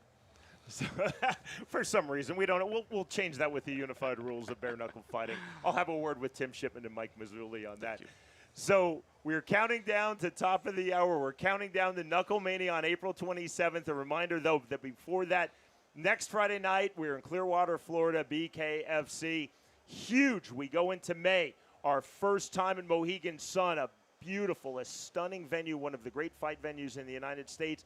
That's in Connecticut. Our return to Mexico, that is on May 25th. Our first time in Mexico since 2019. It is the global expansion, the national expansion of Bare Knuckle Fighting Championship. We're about to start our main card again. Switch off of our free view. Go to the BKFC app, Fubo Sports, multiple ways to watch our main card. Our co-main event, you have some real insight because Danny Christie will look to successfully defend his BKFC UK Light Heavyweight title versus David Round. Your last opponent was Danny Christie. Yeah, he's got a lot to prove. You know, he destroyed everybody he fought prior to me, and I think, you know, hey, we'll take the humble side. He was having an off night, you know what I mean? But people with a championship mindset, they always go one way or the other after a loss that wasn't expected. They train so hard and so diligently that they leave that room for error to zero and they're not going to lose again. Some guys, they get in their own head and they're like, you know what, it was a fluke and I'm not going to change anything. And sometimes that makes them lose back-to-back. So for his sake, I hope it's the former. And David Round has fought from 155 to heavyweight. Tonight he will fight at 185 pounds in our co-main event. We're in Milton-Keynes at Planet Ice, another great show in the United Kingdom. It's BKFC 60. Jared Warren and myself, Sean Wheelock, we are just getting started. Bare Knuckle Fighting Championship. The world's most exciting combat sport, Bare Knuckle Fighting Championship, is back April 12th. It's BKFC Fight Night, Clearwater. In the main event, the formerly retired Mike the Marine Richmond returns and eyes his destiny. But Destiny's saboteur, Eric El Travisio Lozano, has other intentions. In the co-main event, former world champion Elvin El Bandito Brito toes the line with Jafar Fort Knox. Watch the adrenaline-fueled action live. Download the BKFC app at bkfc.com. We are all the way live from Satellite 5. I'm Brian Socha, and as always, so much to get into this week on the Bare Knuckle Show. We're glad you're hanging out. Bare Knuckle just takes one shot. If he can land a good shot, he can do some damage. 6 new major signings, a new location overseas that we're going to be doing. It gives me so much more energy and reason to go ahead and do what I do. Oh, shit! Oh, shit! It's inappropriate.